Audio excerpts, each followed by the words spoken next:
भाऊ, यावेळेला मराठवाड्यात पाऊसही चांगला झालेला नाही आहे, शेतकरी रडकुंडीला आलेला आहे. या संदर्भात काय करणार आहे? अल निनोचं सावट सर्वत्रच आहे. आम्ही सुरुवातीपासून सांगत आहे की पाऊस कमी पडणार आहे.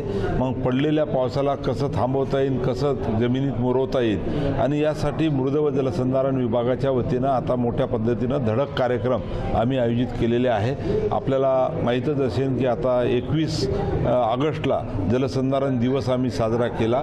राज्यात जवळपास 5 लाख लोक या जलसंधारण दिनाच्या निमित्तानं सकाळी 6 वाजता उठून 3 किलोमीटर पायी चालले आणि संदेश दिला. म्हणजे मृद व जलसंधारण विभाग हा शासनाचाच विभाग नाही, तर आता ही लोक चळवळ झालेली आहे. आणि मग या लोक चळवळीमध्ये लोकांना सोबत घेऊन कशा पद्धतीने या संकटावर मात करता येईल हा प्रयत्न आता आमचा आहे. काय पालकमंत्री बदला,